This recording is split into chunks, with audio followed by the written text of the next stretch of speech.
안녕하세요. 저는 흰머리가 검은 머리보다 많이 난 70대 할머니입니다. 이날 이때까지 고생을 많이 한 것 같은데 그래도 지금은 손녀 보는 재미에 빠져 과거에 힘들었던 일들이 생각도 나지 않는답니다. 그래서 이렇게 글을 쓰게 됐네요. 저에게 있었던 매우 충격적이고 가슴 아팠던 사연 하나를 꺼내볼게요. 가난하고 무능했던 저로 인해 아들이 힘들게 된 이야기. 마음을 단단히 먹고 들어주시면 감사하겠습니다. 제가 귀하고 소중한 아들을 낳은 해에 남편이 사고로 숨졌어요.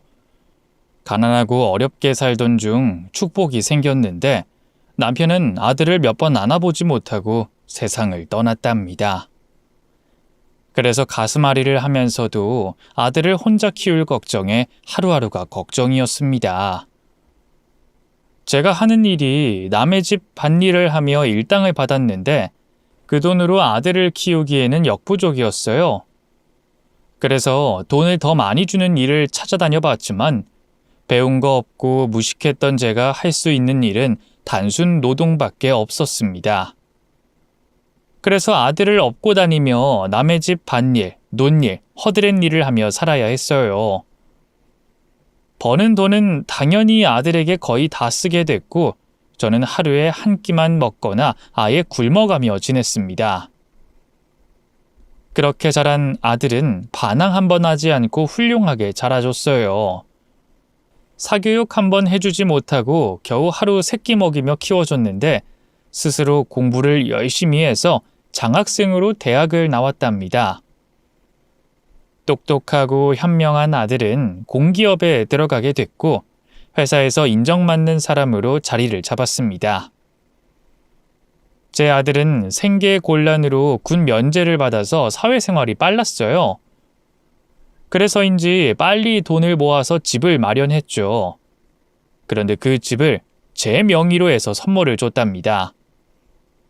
왜 그러냐고, 엄마가 해준 것도 없는데 이렇게 큰 선물을 어떻게 받냐고 하며 거부해봤지만 심성 착하고 훌륭한 아들은 저에게 집을 사주는 게 인생의 가장 큰 목표라고 대답하며 자기 마음을 거절하지 말라고 하더라고요.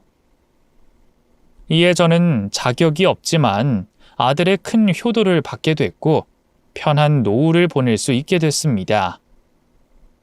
그렇게 5년이 지나고 아들이 33살이 되자 결혼할 여자를 집으로 데리고 왔어요.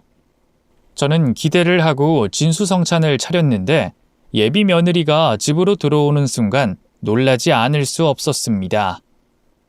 딱 봐도 나이가 40대로 보였기 때문이죠. 한참 나이 많은 여자와 결혼하겠다고 하니 가슴이 무너지는 기분이었어요. 예비 며느리는 집안이 잘 살고 부친이 기업을 운영한다고 했어요. 100명의 직원을 둔 꽤 규모가 있는 회사였죠. 사는 곳도 강남에서 가장 비싼 주택들이 밀집돼 있는 곳이었답니다. 아들이 돈 때문에 그 여자를 선택한 것 같아 마음이 좋지 않았습니다. 그래서 예비 며느리와 어색한 만남을 가지고 보낸 뒤 아들과 솔직한 대화를 나눴습니다. 먼저 제가 진심으로 나이 많은 예비 며느리를 사랑하냐고 물었답니다. 성철아, 너 여자친구랑 9살 차이야. 너 환갑되면 네 처는 칠순이란 말이야. 그렇게 나이 많은 여자랑 결혼하려는 이유가 돈 때문이니? 재력이 있어서 홀랑 넘어간 거지? 엄마, 당연히 재력도 본 게 맞지. 그런데 진짜 여자친구를 사랑해. 장인어른 장모님도 다 좋은 사람들이고 날 좋아하셔. 게다가 장인어른이 날 회사의 후계자로 삼겠다고 하셨어. 엄마, 이건 일생일대 기회야. 내가 제대로 성공해서 큰 부자가 될 수 있는 최고의 기회라고. 내가 성공만 하면 엄마를 돈방석에 앉혀줄 수 있어. 성철아, 엄마는 돈방석에 앉는 거 관심 없어. 네가 행복하면 그만이라고. 엄마, 수민 씨 예쁘고 사랑스러운 사람이야. 나이가 많을 뿐이란 말이야. 수민 씨랑 평생 함께하고 싶어서 결혼하겠다는 거니까 허락해줘. 아휴, 네가 그렇게 좋다고 하니 내가 뭐라 말을 못하겠다. 그래, 결혼해라. 이 엄마가 많은 건 못해주지만 평생 모은 돈을 네 결혼 자금으로 주도록 하마. 엄마, 그럴 필요 없어. 대릴 사위로 처가에 들어가 살기로 했다고. 대릴 사위라는 말을 듣자 가슴이 철렁였습니다. 뭐? 대릴 사위? 성철이 네가 뭐가 부족하다고 처가에 들어가 살아? 에이, 엄마, 너무 과민하게 받아들이지 마. 나중에 장인어른 회사를 물려받을 건데 그 정도도 감수 못하겠어? 엄마, 나 야망 있는 남자잖아. 꼭 회사 물려받고 크게 확장하고 불려서 떼부자가 될 거라고. 엄마는 내가 잘 사는 것만 봐주면 돼. 이 엄마가 가난해서 이렇게 마음먹은 거니? 너 어릴 적 가난한 게 한이 돼서 이런 결정을 한 거야? 성철아, 지금 공기업도 다니고 먹고 살만한데 욕심을 부려야겠어? 한참 나이 많은 여자랑 결혼해서 대릴 사위를 꼭 해야겠냐고. 엄마는 네가 평범하게 또래 여자랑 결혼해서 살았으면 좋을 것 같은데. 아들이 예비 며느리를 사랑한다고 했지만 아들 가진 엄마로서 9살이나 많은 여자와 결혼하는 것도 마음에 들지 않았고 대릴 사위로 들어가 사는 것도 무척이나 걱정됐습니다. 그래서 연신 아들을 설득해 봤는데 이미 마음의 결정을 내린 상태라서 제 말을 들어주지 않았답니다. 그러니 어쩌겠어요. 해준 것도 없는 어미가 아들 앞길을 막는 짓을 하는 것보다 응원해 주는 게 낫겠다 싶었죠. 저는 마음을 돌려 아들의 행복을 빌어주며 승낙의 말을 전해줬습니다.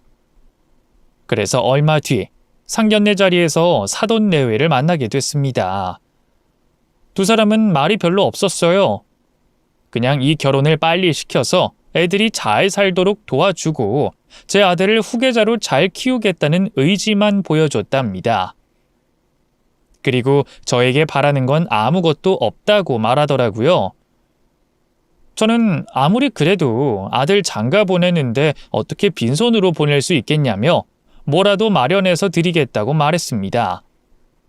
그런데 아들이 나서서 자기 처가에는 필요한 게 하나도 없으니 그냥 마음만 베풀고 말라고 하더라고요. 결국 아들을 위해 모아왔던 돈은 나중에 아들에게 필요할 때 주기로 마음을 먹고 빈손으로 장가를 보내기로 했답니다. 그리고 사돈집에 들어가 살게 된 아들을 만나는 건 쉬운 일이 아니었어요. 아들이 눈치도 보이고 사돈들이 불편할 수 있으니 밖에서 가끔 만났습니다. 아들은 저를 만나러 나올 때 며느리를 데리고 나오지 않았어요.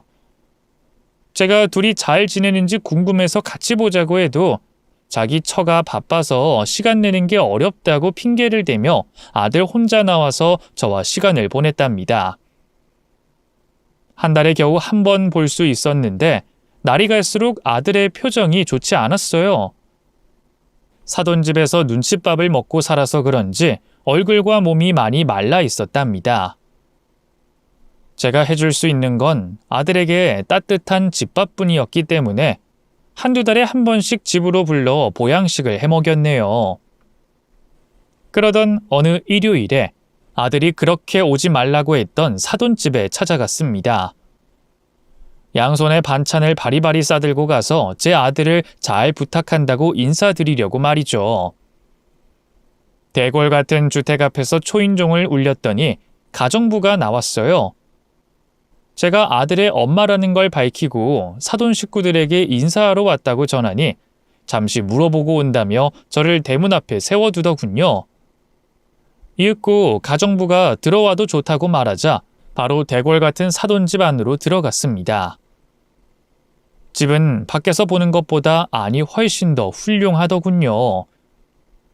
마당을 지나 현관 안으로 들어섰더니 텔레비전에서 나오는 부잣집 같은 모습이 보였어요. 저는 감탄사를 자아내며 가정부의 안내를 받아 거실에 있는 사돈내외를 만나게 됐습니다. 그런데 두 사람은 제가 온 게 마땅치 않다는 표정들이었어요. 사돈어른 안사돈, 오랜만이에요. 제가 반찬 몇 가지를 해서 가져왔습니다.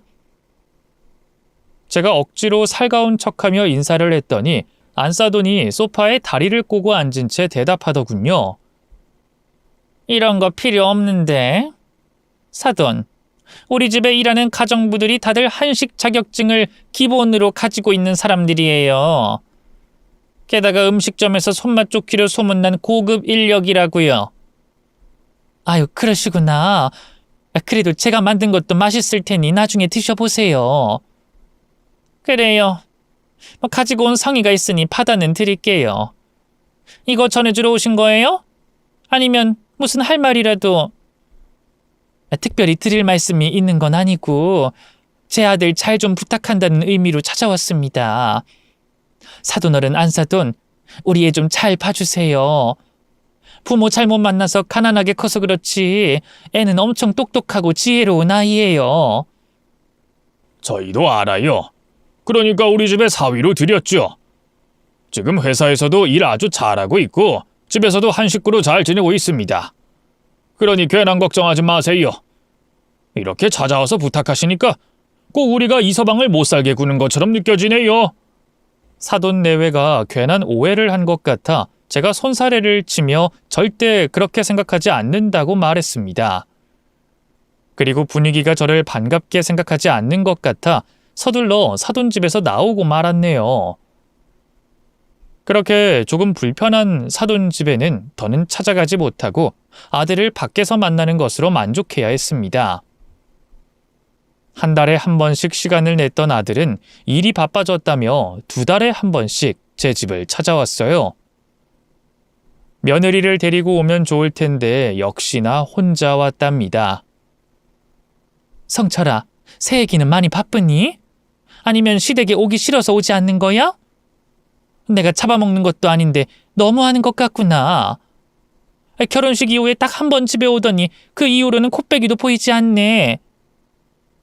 저는 서운하다는 듯이 말했는데 아들은 고깝게 들은 모양입니다.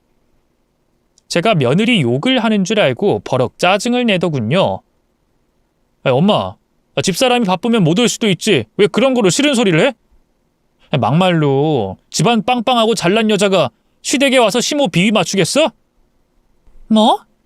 성철아, 내가 언제 내 비위 맞추라고 한 적 있니?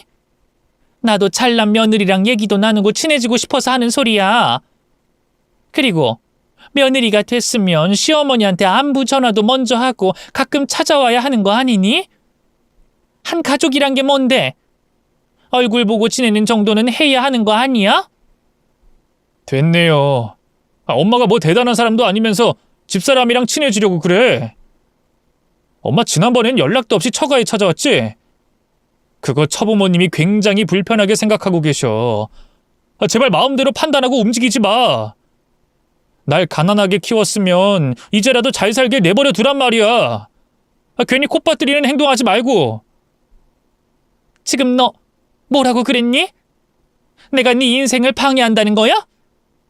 엄마가 아들이 보고 싶어서 사돈집에 찾아간 게 그렇게 잘못한 일이야?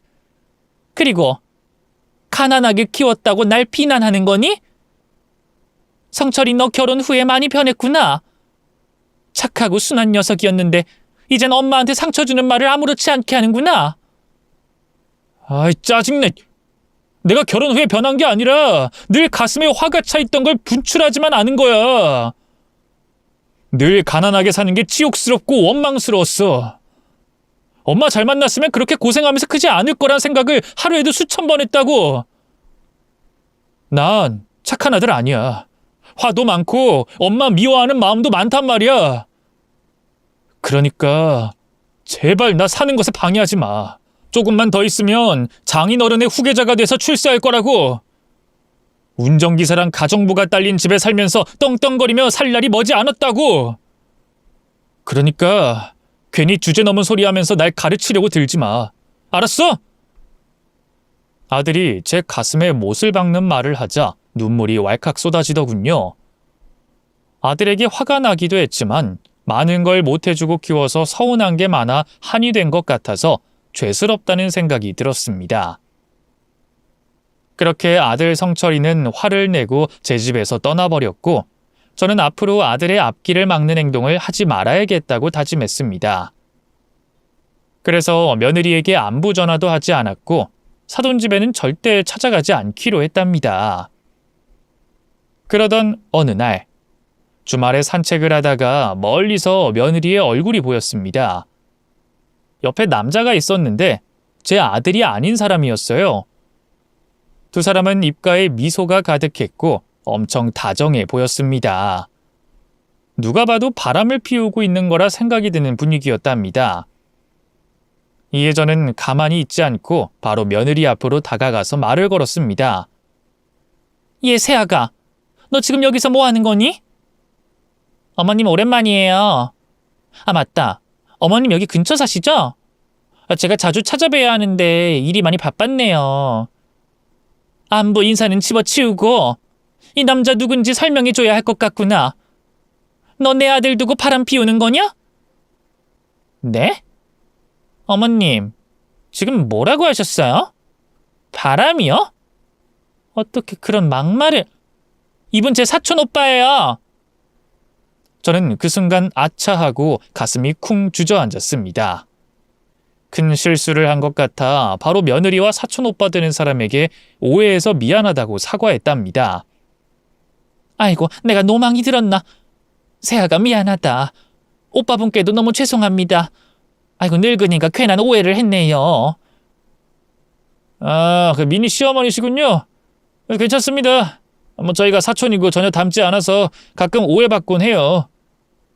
사돈어른, 이렇게 만난 거 같이 식사나 할까요? 네? 식사요? 아니에요.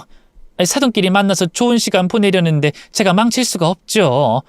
마음만 받겠습니다. 새아가, 내가 괜한 말해서 미안하구나. 저는 사과를 여러 번 하고 며느리와 사촌 오빠를 피해 도망치듯 달아났습니다. 이튿날 아들에게서 연락이 왔는데 예상했던 대로 며느리가 불쾌한 기색을 드러냈다며 아들이 혼났다고 하더군요.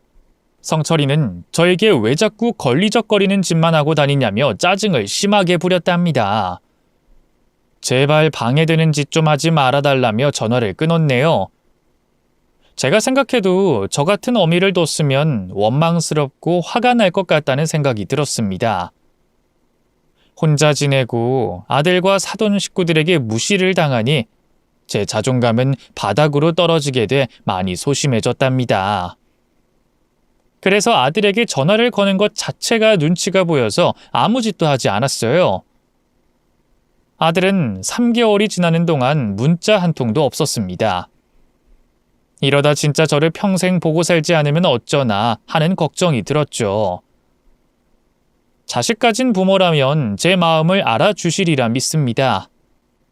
아무리 부모를 무시하고 미워해도 늘 보고 싶은 게 자식 아니겠습니까? 저는 며느리와 사돈 내외와의 간격을 좁히는 건 포기하고 아들과의 관계는 꼭 회복하길 두 손 모아 빌었습니다. 아들은 계속해서 연락이 없고 제가 먼저 전화를 해도 받지 않았어요. 이러다간 진짜 모자지간의 연이 끊기게 될까봐 가만히 있을 수 없었습니다. 사돈들과 며느리도 제 연락을 받지 않아서 사돈 집에 그냥 막무가내로 찾아갔어요. 주말엔 다들 출근하지 않을 테니 분명히 집에 있을 거라 확신하면서 말이죠. 초인종을 누르자 이번엔 안사돈이 대문 앞으로 나오더군요. 어머 사돈, 우리 집엔 웬일이세요? 웬일이나 많아. 제 아들 좀 만나러 왔습니다. 몇 달째 아들놈이 연락도 받지 않고 저를 피하는 것 같아서 대화 좀 나누려고 왔어요. 안사돈, 들어가도 될까요? 아유, 내 정신 좀 봐. 당연히 되죠. 우리 잘난 사위 어머니이신데 당연히 들어와도 되고 말고요. 안에 식구들 다 있으니까 들어가서 차도 마시고 친목 다지는 시간 갖도록 하죠. 안사돈은 지난번과 달리 아주 친절하고 상냥하게 말하더군요. 그래서 전 아들을 만날 생각 하나만 가지고 안사돈을 따라 집 안으로 들어갔습니다. 이윽고 거실에는 바깥사돈과 며느리가 앉아있더군요. 두 사람은 자리에서 일어나 반갑게 인사했답니다. 절 탐탁지 않게 생각하던 사람들이 오늘은 하나같이 환대해줬죠. 저는 똑같이 고개 숙여 인사드리고 아들의 행방을 물었습니다. 사돈어른, 주말에 실례하게 됐습니다. 아들 녀석이랑 연락이 되지 않아서 답답한 마음에 찾아왔습니다. 아이고, 우리 사위가 요즘 많이 바쁜 것 같더니 사돈 볼 새가 없었나 봅니다. 2층에 있으니까 바로 내려오라고 할게요.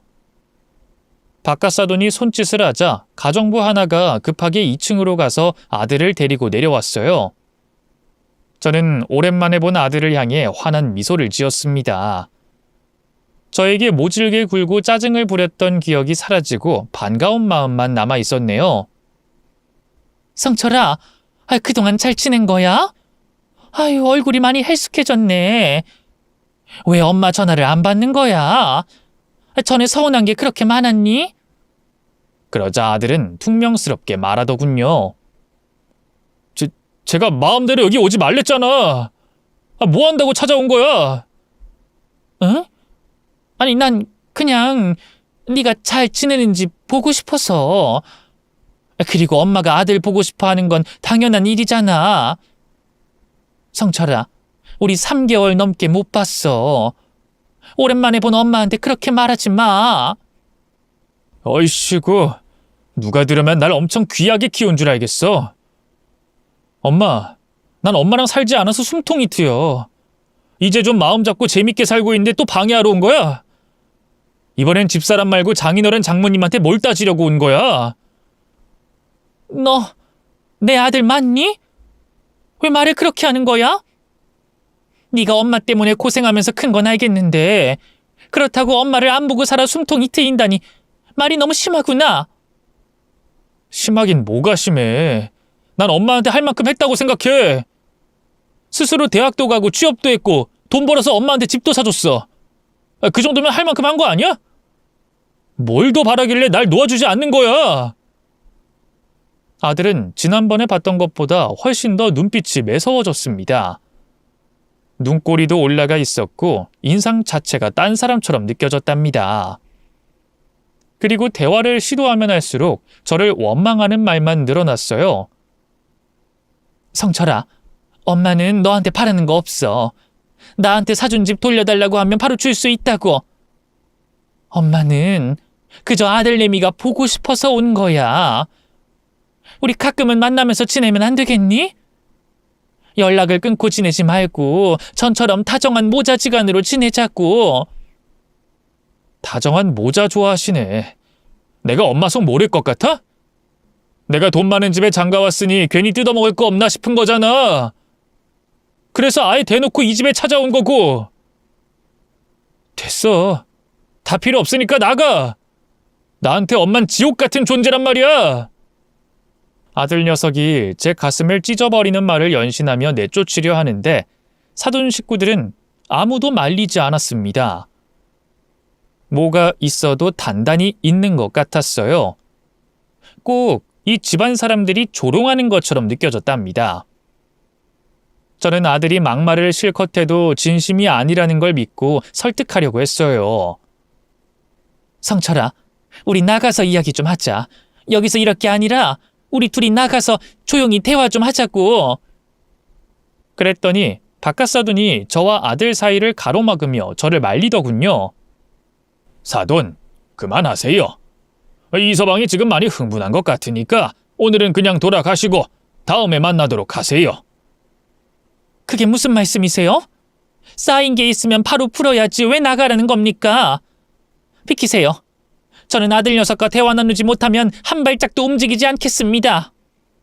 아유, 제가 이런 말씀까진 드리지 않으려고 했는데 이 서방은 사돈과 인연을 끊고 싶어 해요. 처음 저희 집에 들어오자마자 사돈 이야기를 했다고요. 자기를 힘들게 하는 존재라면서 다신 보고 싶지 않다는 말을 입버릇처럼 했단 말입니다. 지금 이 서방 심리 상태로 봐서는 사돈이 잠시 떨어져 있는 게 좋을 것 같습니다. 저는 바깥사돈의 말도 안 되는 소리를 듣고 화가 치밀어 올랐어요. 그래서 바로 언성을 높이고 사돈을 밀쳤습니다. 어디 말도 안 되는 소리라고 그러세요? 당장 비켜요. 제 아들 잠시 데리고 나갔다 올 테니까 옆으로 비키시라고요. 아이 사돈, 이러지 말아요. 그러다 정말 아들 잃을 수 있다고요. 괜히 이서방속 더 뒤집었다가는 사돈이 무사하지 못할 거라고요. 기가 막혀. 이 사람들 다들 짠 거지? 나와 아들 못 만나게 하려고 당신들이 조종한 거지? 심성 착한 아들이 이렇게 변한 건 모두 당신들이 한 짓 같아. 난 지금 당장 아들 데리고 나가야겠으니까 저리들 비켜요. 저를 가로막은 바깥사돈을 옆으로 밀고 아들에게 손을 잡으려고 했더니 성철이가 제 양 어깨를 밀치더군요. 그래서 전 바닥에 쓰러졌답니다. 성철아, 너 지금 뭐 하는 짓이야? 엄마한테 왜 이래? 엄마 좋아하시네. 이제 다 끝이야. 당신과 나는 이제부터 아무 사이도 아니니까 다신 찾아오지 마.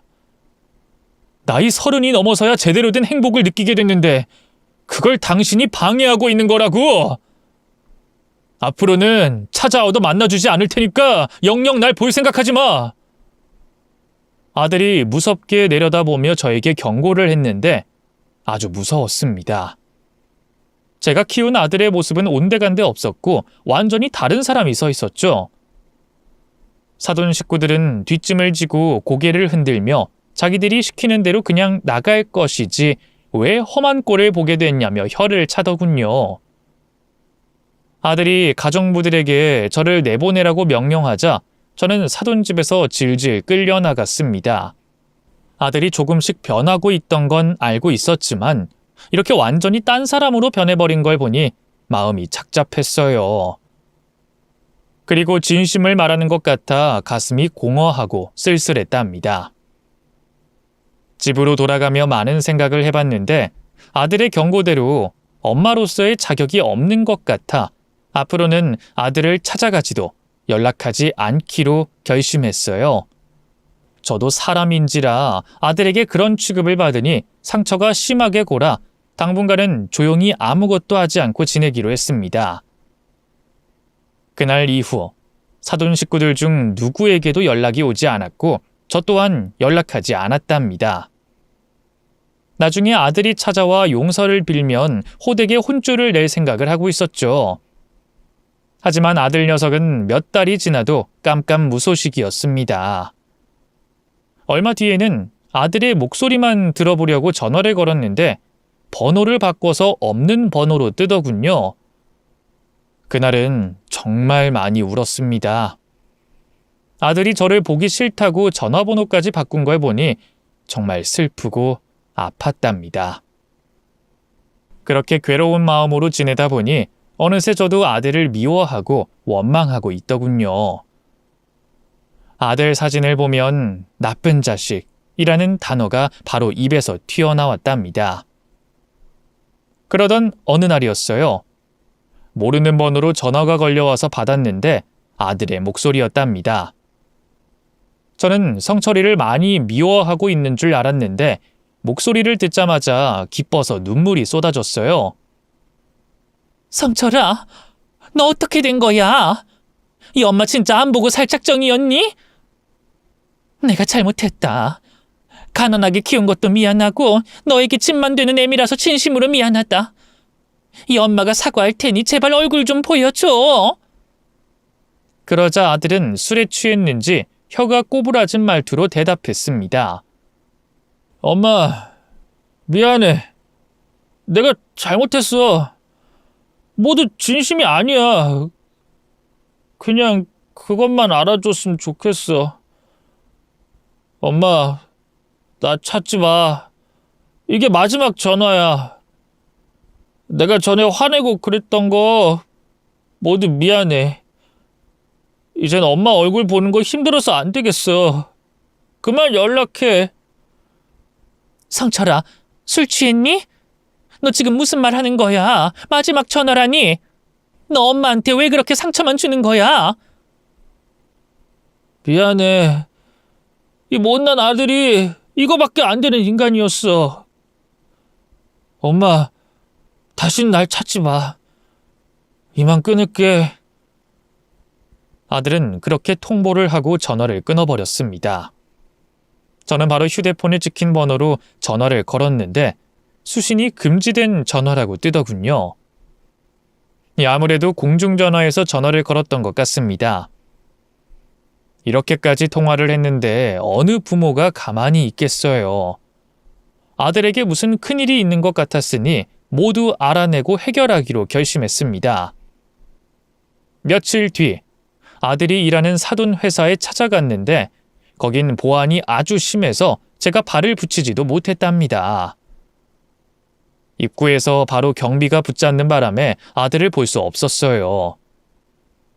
점심시간에 나오지 않을까 하고 계속 기다려봤는데 회사 내에 식당이 있어서 그런지 회사 건물에서 아무도 나오지 않았습니다.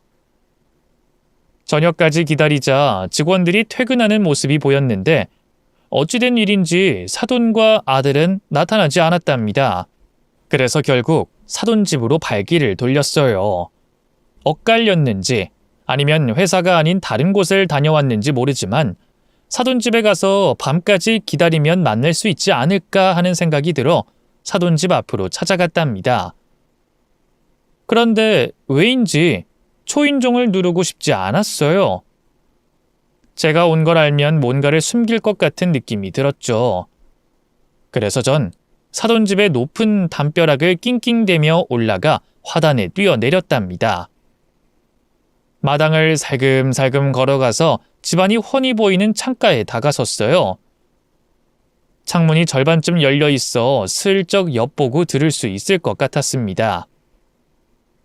가정부들이 한참 동안 식사를 준비하더니 사돈 내외가 먼저 방에서 나와 식탁에 앉았어요. 그리고 이어서 며느리가 나왔답니다.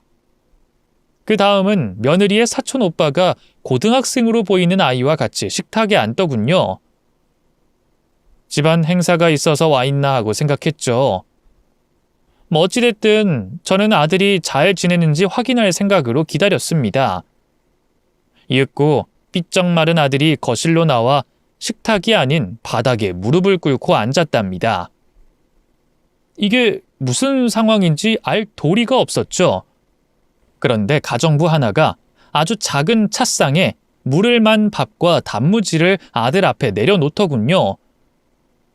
성철이는 무릎을 꿇은 채 물만 밥을 먹기 시작했습니다. 사돈 식구들은 식탁에서 스테이크를 썰고 있더군요. 기가 막힌 상황이지만 더 지켜보기로 했습니다. 이윽고 바깥 사돈이 며느리의 사촌 오빠에게 말을 걸더군요. 김서방, 자네 내 딸하고 이혼해서 미국에서 잘 살더니 이젠 다시 돌아온 거야? 우리 손자랑 이 집에서 계속 살고 싶은 건가? 아이, 아버님, 당연하죠. 제가 집사람하고 이혼한 건 큰 실수였어요. 아버님, 저희 부모님이 아버님 회사에 크게 투자하신다고 했는데 들으셨습니까? 들었지. 안 그래도 자네 부모님과 식사 한번 할 생각이야. 그럼 아버님, 저기 있는 집사람 새 남편은 어떻게 하실 거예요? 바깥 사돈은 제 아들을 내려다보며 쯧쯧거리며 혀를 찼습니다. 쟤는 신경 쓰지 마. 우리 집 종으로 계속 둘 거야. 저 자식은 똑똑하고 일 잘해서 데리고 온 놈이야. 내 딸이 처음엔 좋아하긴 했는데 이젠 질려서 버리고 싶다고 그러더군. 그러니까 자네는 이 집에서 내 손자랑 내 딸이랑 같이 살면 돼. 회사는 당연히 자네가 물려받을 거고. 그럼 저 남잔 그냥 노예인 거네요? 그렇지. 지금 꼬라지를 봐봐. 무릎 꿇고 밥 처먹는 거 안 보이나? 저 새낀 내가 말하는 게 법인 줄 알고 복종하고 있다고. 잘 보게. 어이 개자식! 너 주인이 누구냐? 사돈의 말에 아들은 무릎을 꿇은 채 대답했습니다. 제 주인은 회장님이십니다. 봤지? 쟤는 내 영원한 노예이자 종이야. 저 자식이 똑똑해서 회사에서 써먹을 게 많을 거야. 어지간한 간부보다 일처리 잘한다니까. 이번에 미국이랑 베트남과 합동 프로젝트 하게 된 것도 저 자식이 다 구축하고 계약한 거라고. 이 돈벌이에도 능숙하고 대가리에도 든 게 많아. 또 무엇보다 내 말에 복종 잘하지. 이야, 아버님 대단하십니다. 그런데 어떻게 하신 거예요? 노하우를 알려주셔야 제가 나중에 회사 물려받고 똑같이 부려먹을 거 아닙니까? 이 사람이 공짜로 다 가져가려고 하네. 김서방, 자네가 내 딸과 손주랑 이 집에서 제대로 잘 사는 걸 보여주기 전까진 아무것도 알려주지 않을 거야. 그러니 지난번처럼 싸우고 집 나가지 말고 가정에 충실하고 회사 일 열심히 하는 모습 보이게나. 네, 아버님, 명심하겠습니다. 여하튼 아버님 대단하십니다. 사람을 홀리게 하는 능력이 탁월하시니 이런 수재가 종으로 있는 거 아니겠습니까?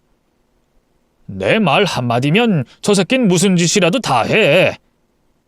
내가 재밌는 이야기 하나 해줄게. 지난번에 저 새끼 애미가 우리 집에 찾아왔는데 말이야. 내가 인연 끊을 만큼 심하게 막말하라고 일러주었어. 그랬더니 저 새끼가 지 애미 넘어뜨리고 평생 연 끊고 살자며 욕하더라니까. 그때 얼마나 재밌었는 줄 아나. 게다가 내가 지 애미랑 다시 연락하면 가만 안 두겠다고 하니까 알아서 핸드폰 해지했어. 하하하하. 어떤가? 제대로 길들였지. 이야, 아버님 존경합니다. 그럼 저 자식은 평생 이 집에 두고 부려먹으면 되는 거죠? 아유, 그럼 당연하지. 회사에서도 제대로 써먹고 집에서도 저렇게 가지고 놀면 얼마나 재밌나. 이 모든 걸 들어보니 제 아들이 왜 그동안 저한테 모질게 굴고 처가에만 붙어 사는지 알게 됐습니다. 제 아들 성철이는 바깥사돈에게 제대로 가스라이팅을 당하다 못해 주인으로 모시고 있는 노예가 된 겁니다. 이런 걸 뉴스에서나 봤지 제 아들이 당할 거라고는 상상도 못했습니다. 며칠 전 술에 취했을 때 몰래 전화한 걸 봐서는 늦지 않았다고 판단했어요. 저는 사돈 식구들에게서 아들을 빼내오기 위해 방법을 모색하다가 화단 위에 널브러진 호스를 발견했습니다. 저는 수도꼭지를 들고 호스 끝을 잡고 창문을 활짝 열었습니다. 그리고 몸을 날려서 집 안으로 들어갔죠. 호수 끝에 엄지손가락을 대고 물줄기를 세게 만들었습니다. 그리곤 사돈 식구들을 향해 사정없이 뿌려댔어요. 이 잔인하고 사악한 놈들아! 감히 내 아들을 데리고 노예로 만들어? 너희들 오늘 다 내 손에 송장 치를 줄 알아! 사돈 식구들은 물벼락을 맞고 자리에서 일어나 뒤로 물러났습니다. 하지만 저는 호수를 높이 들어 계속해서 물벼락을 날렸어요. 그 순간에도 아들은 아직 정신을 못 차리고 무릎을 꿇고 물만 밥을 먹고 있더군요. 성철아, 엄마야! 정신 차리고 이리로 와! 엄마? 여기 왜 왔어? 내가 오지 말랬잖아! 우리 장인어른하고 식구들한테 뭐 하는 짓이야? 당장 그만두지 못해? 아들은 세뇌를 제대로 당했는지 바깥사돈이 저를 공격하라고 하자 달려들더군요. 그래서 전 정신 차리라고 아들의 귓방망이를 한 대 날려줬습니다. 아들은 그제야 정신이 들었는지 저를 보고 눈시울을 붉혔답니다. 엄마. 나 무서워. 두렵고 힘들어. 장인어른이 날 조종하는데 말을 들을 수밖에 없었어. 내 인생은 물론이고 엄마까지 가만두지 않겠다고 협박해서 복종하기 시작했는데 언젠가부터 진짜로 노예가 돼 있더라고. 알아, 성철아. 네가 저 악마들한테 가스라이팅 당해서 그렇게 된 거야. 어서 엄마 있는 쪽으로 와. 여기서 나가자. 창문 넘어갈 수 있겠지? 엄마는 저것들 끝장내고 따라갈 테니까 먼저 나가 있어. 아들은 창문을 뛰어넘어 마당으로 나갔고 저는 물벼락을 계속 쏴주며 쌍욕을 읊어댔습니다. 이 지옥에서 평생 썩어야 할 악마들아! 니들이 내 아들한테 한 짓은 절대 용서받지 못할 게야. 내가 오늘 니들을 다 지옥으로 보내고 말겠어, 이 씨부럴 것들아! 온몸이 젖어버린 사돈 식구들은 뒤를 돌아 있었어요. 바깥사돈은 저에게 그만하고 대화로 풀자고 하더군요. 이에 저는 바깥사돈만 공격하며 앞으로 전진했습니다. 그리곤 호스로 매질을 시작했습니다. 얼마나 세게 날렸는지 호수를 맞은 바깥사돈의 몸에 줄이 시뻘겋게 벅벅 그어졌습니다. 아이고 사돈, 이러지 마세요. 제발 그만하고 대화로 풉시다. 제가 이서방을 노예로 만든 게 아니라 그냥 상하 관계를 확실히 하면서 지내는 것뿐이에요. 오해 풀고 그만 때리세요. 닥쳐, 이 악마 자식아.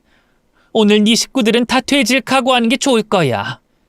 내 아들 종처럼 부려먹고 인간 대우 안 해준 네 놈들에게 천벌 내릴 테니까. 저는 사돈집을 물바다로 만들고 호수로 사돈 내외와 며느리와 전남편, 며느리 아들까지 싸그리 한 군데로 몰아서 호수 채찍질로 응징해줬습니다. 다들 쓰러지고 고통스러워할 때쯤 멈추고 경고의 말을 남겼어요. 니들 다 감옥 가서 콩밥 먹을 각오해라. 내 아들 고통 속에서 살게 한 대가가 얼마나 무서운지 느끼게 해줄 거야. 그리곤 창문을 뛰어넘어 아들을 데리고 집으로 돌아갔습니다. 아들은 한참 동안 제 품에 안겨서 오열했어요. 힘들었던 것보다 저에게 함부로 말했던 자신을 용서하지 못하겠다며 울분을 토했답니다. 제가 다 괜찮고 진심이 아닌 걸 알았다고 말해줘도 쉽게 눈물을 그치지 못하더라고요. 아들의 심리 상태가 정상이 아니어서 저는 날이 밝는 대로 아들을 데리고 대학병원 정신과로 데려갔습니다.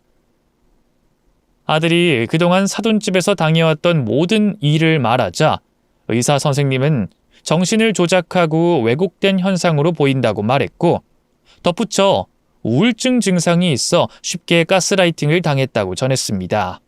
우울증이요? 제 아들이 우울증이 있어 쉽게 가스라이팅을 당한 거라고요? 예. 우울한 상태인 사람들이 의지할 사람을 찾게 되면 아주 쉽게 정신이 넘어가고 맙니다. 아드님의 상태는 심각한 우울 상태예요. 지속적인 치료가 필요합니다. 그 말을 듣자 제 가슴이 미어졌습니다. 아들을 건강하게 잘 키웠다고 생각했는데 전혀 아니었습니다. 몸만 가난하게 키운 게 아니라 정신마저 가난하게 키워서 이사달이 난 것이더라고요. 우울증을 겪고 있다는 말에 제 가슴이 너무 아파서 죽을 것만 같았답니다. 어쨌든 제 아들은 며칠 병원에 입원해서 약물 치료를 받기로 했어요. 저 역시 아들 곁에 딱 붙어 있었습니다. 일주일 뒤 아들은 몰라보게 상태가 좋아졌습니다. 인상도 밝아지고 얼굴에 살도 올라서 예전의 모습으로 돌아온 듯 보였죠. 저는 아들을 집으로 데려가 맛있는 집밥으로 몸을 회복시켰답니다. 아주 멀쩡한 상태가 된 걸 보니 걱정을 놓게 됐고 경찰서에 신고하기로 마음먹었어요. 그런데 바깥사돈이 저희 집에 찾아왔더군요. 저와 아들에게 사과하고 싶다며 현관문을 열어달랬는데 제가 거부하고 꺼지라고 했죠. 이에 아들이 저에게 잠시 비키라고 하더니 현관문을 열고 바깥사돈을 보고 달려가 안겼습니다. 정신적으로 다 회복하고 돌아온 줄 알았는데 아들은 여전히 바깥사돈에게 모든 걸 의지하고 있는 모양이었어요. 그래서 전 두 사람을 떼어놓으려고 안간힘을 써봤지만 힘에서 밀려나고 말았습니다. 아들은 저에게 윙크를 하더니 사돈과 떠났습니다. 그리고 저는 아들의 윙크가 의미하는 게 무엇인지 알지 못했네요. 다시 사돈집에 찾아갔더니 저를 문전박대하며 다신 자기들 인생에 끼어들지 말라고 하더군요. 게다가 아들 역시 가만히 내버려 두라고 소리를 고래고래 질렀답니다. 그래서 경찰에 신고해 아들을 구하려고 해봤는데 형사들이 사돈집에 들어갔다가 아무런 이상을 감지하지 못했고 제 아들이 멀쩡히 잘 지내는데 왜 그러냐고 했다면서 내보냈다는 겁니다. 그리고 형사 하나가 저에게 쪽지 한 장을 건네주더군요. 아들이 몰래 준 거라고 하면서 말이죠. 그 쪽지를 펴보는 순간 저는 모든 걸 포기하고 집으로 돌아갔답니다. 다시는 아들을 먼저 찾지 않기로 한 거죠. 아들이 사돈집으로 들어가고 석 달이 지난 뒤 연락이 걸려왔습니다. 아들이 빨리 자기 있는 곳으로 오라고 하더군요. 저는 바로 아들이 부른 경찰서로 달려갔고 쇠고랑을 차고 있는 바깥사돈과 안사돈, 그리고 며느리와 전남편을 보게 됐습니다. 사실 아들이 순순히 바깥사돈을 따라간 이유는 복수를 위해서였답니다. 저에게 윙크를 하고 떠난 것과 경찰을 통해 전한 쪽지는 사돈집에 복수를 하겠다는 뜻이 담겨 있었어요. 가스라이팅으로 처벌해봤자 정서적 학대, 공갈, 감금밖에 해당하지 않아 크게 벌을 받지 못할 것 같아 더 큰 죄를 덮어 씌우기로 한 거예요. 아들은 사돈의 회사에서 일하며 탈세의 증거와 뇌물을 받은 혐의, 그리고 불법 도박까지 하고 다니는 사실을 수집했답니다. 사돈 식구들 모두가 탈세의 도박꾼이라는 게 밝혀지니 바로 쇠고랑을 채울 수 있었대요. 게다가 가스라이팅의 죄까지 덧붙여서 네 사람을 돌돌 말아 감옥에 쳐넣을 수 있게 됐답니다. 그들을 모두 감옥으로 보내고 며느리와 이혼 소송으로 위자료와 보상금을 받았습니다. 그리고 사돈의 회사는 쫄딱 망해서 훗날 출소하고 나서는 돌아갈 집이 없게 됐답니다. 아들이 정신적 지배를 당하고 굴욕적인 결혼 생활을 하게 만든 벌로 이만하면 충분하다고 여기고 저와 아들은 훌훌 털어버리기로 했답니다. 그리고 아들과 둘이 살게 됐는데 성철이는 많은 걸 느끼고 변했어요. 큰 회사를 운영하는 수장이 되고 싶어 하던 욕심을 버리고 저와 같이 일해보자는 제안을 했답니다. 엄마, 우리 김치찌개집 할까? 엄마 김치찌개가 우리나라에서 1등 솜씨잖아. 내가 보조로 열심히 받쳐줄 테니까 엄마가 주방장이 돼보는 게 어때? 뭐? 네가 창사를 하겠다고? 성철아, 너 정도 능력이면 다시 시작해도 늦지 않았어. 보상받은 돈으로 사업을 해도 된단 말이야. 나 이번 계기로 많은 걸 깨달았어, 엄마. 나 이제 돈을 쫓는 인생 살지 않을 거야. 그냥 하루를 살아도 보람되고 많이 웃으면서 지내고 싶어. 그러려면 회사 근처에 있는 얼씬도 안 하는 게 좋을 거야. 엄마랑 많은 손님들에게 맛있는 음식을 대접하면서 뿌듯하게 살고 싶어. 그러니까 내 제안 거절하지 말고 내 주방장이 돼줘. 아들은 어느새 저보다 성숙한 어른이 돼 있더군요. 저는 아들을 끌어안으며 당연히 해주겠다고 대답했습니다. 주방장뿐만 아니라 아들이 원하는 것이면 무엇이든 다 해주겠다고 약속했어요. 그래서 저희 모자는 김치찌개집을 2년 동안 운영해서 대박을 터뜨리게 돼 손님들이 줄을 서는 식당으로 만들었답니다. 그리고 아들은 저와 일하는 걸 그만두게 됐어요. 다른 꿈을 찾아 떠난 건 아니고 재혼한 며느리와 분식집을 개업했거든요. 바로 제 가게 옆집에서 장사를 하고 있답니다.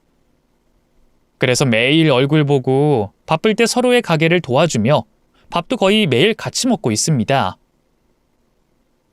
아들이 명문대를 나오고 능력 있는 사람이지만 지금처럼 행복하게 웃는 건 처음인 것 같아요. 참, 며느리가 손녀를 낳아서 제가 봐주고 있어요. 제 식당은 직원들에게 맡겨놓고 손녀 키우는 재미로 살고 있답니다.